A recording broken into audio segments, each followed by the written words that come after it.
Okay, I've already given you several basic facts about the Holocaust that I want you to know. What I want to do right now is cover some very basic misconceptions and maybe answer some questions that you've always wanted to know about the Holocaust.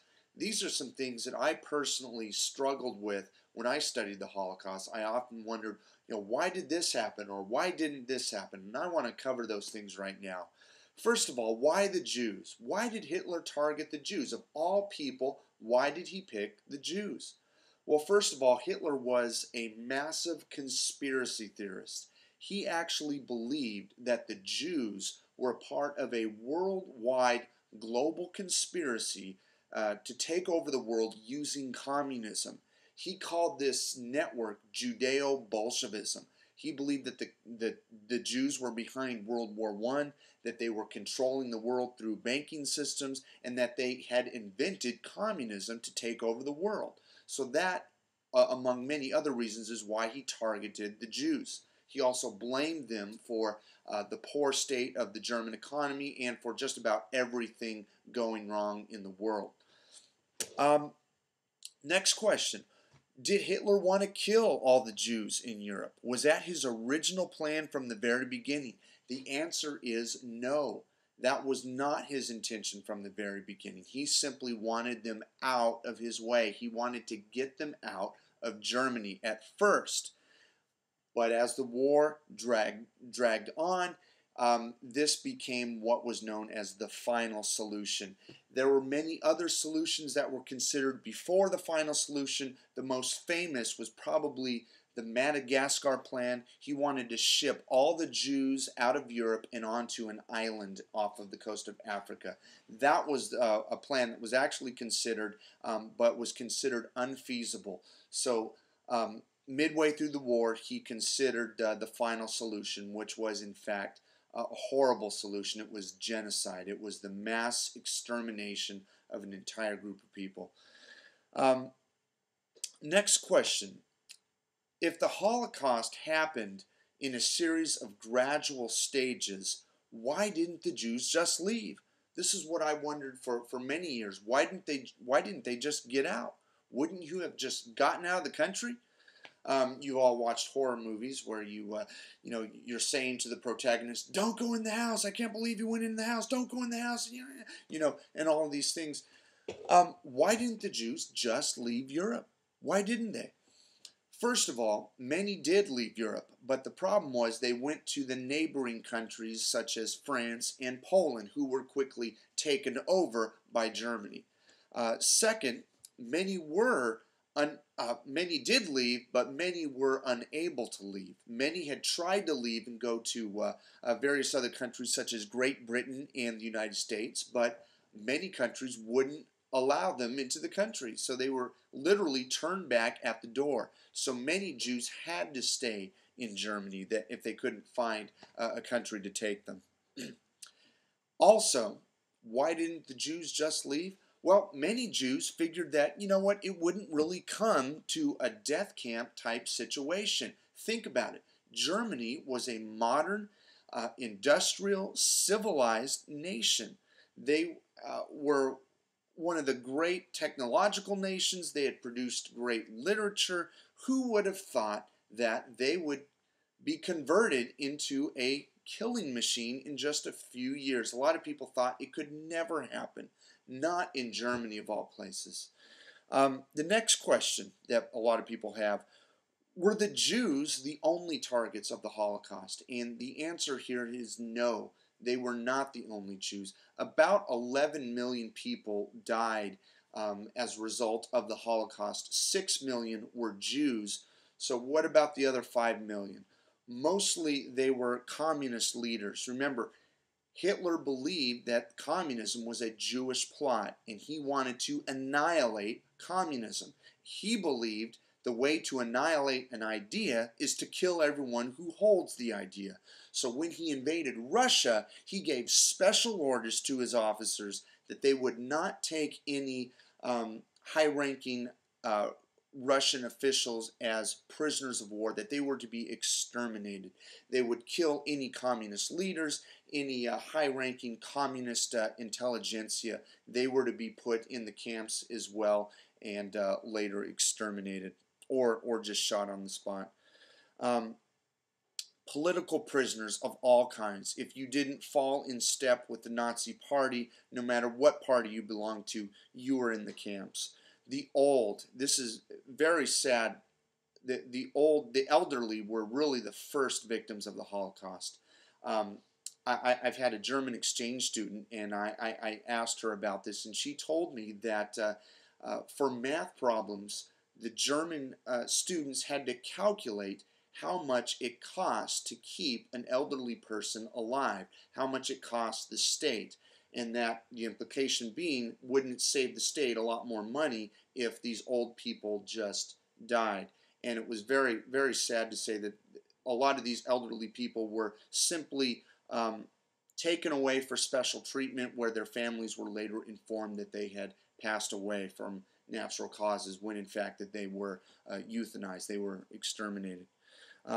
The infirmed, the mentally ill, the deformed, these were all very natural targets of the Holocaust in the very early phases.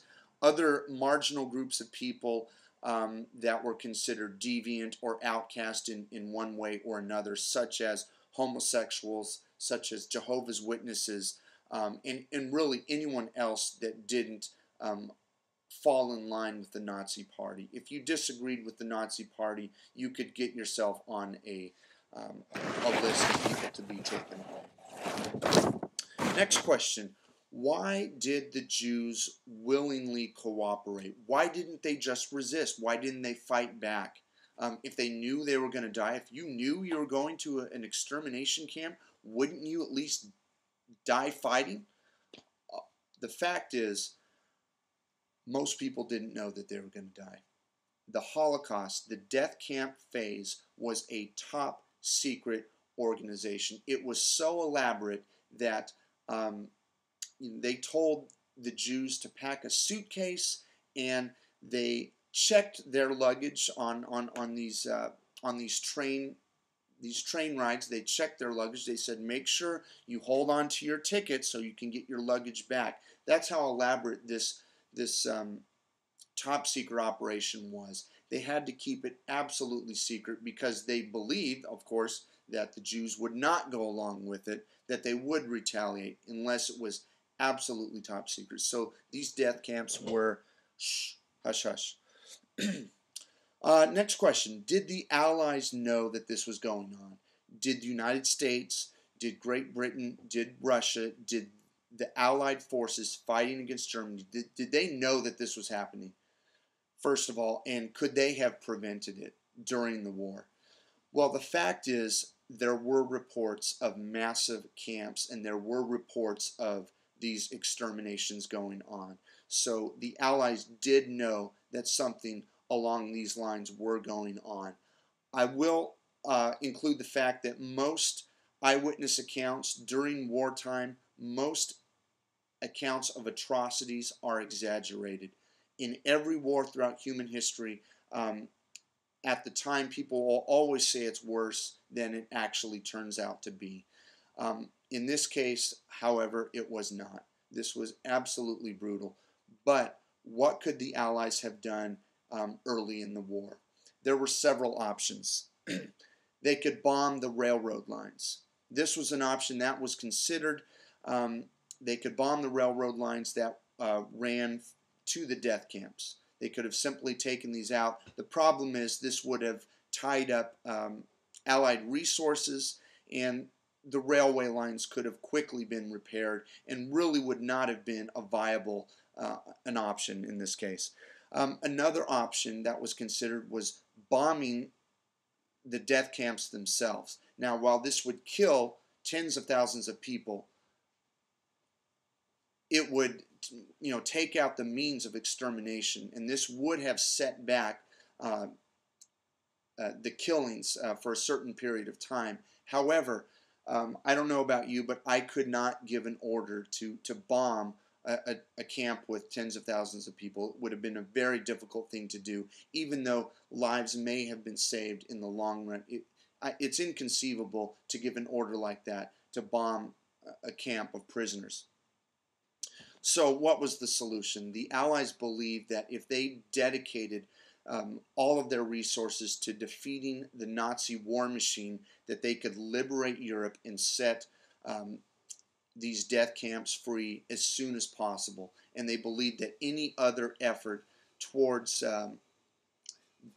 targeting the death camps specifically would ultimately slow down this effect. Next question. Did the average German citizen or soldier know about the Holocaust? Did they know that these death camps were going on?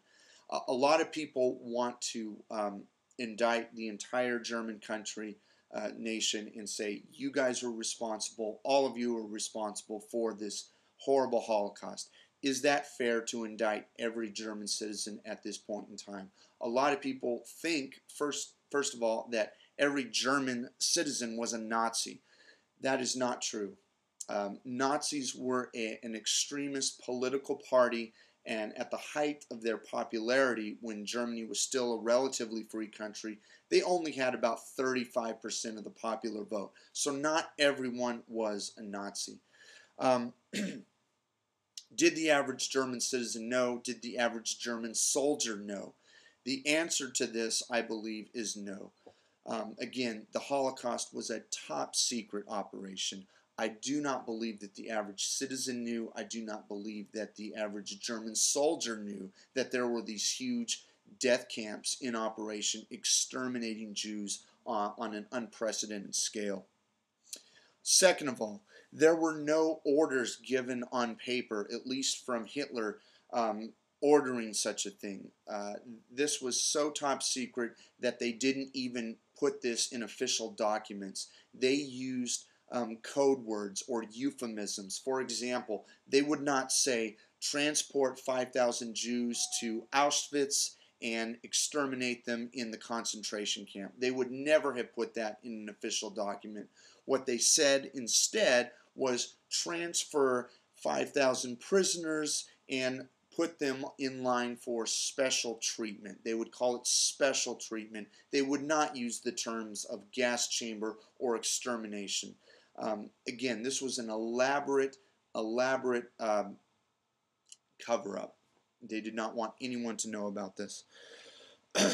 Also, the death camps were in isolated Polish areas. All of the death camps were in Poland. They were not in Germany, and they were in relatively isolated areas.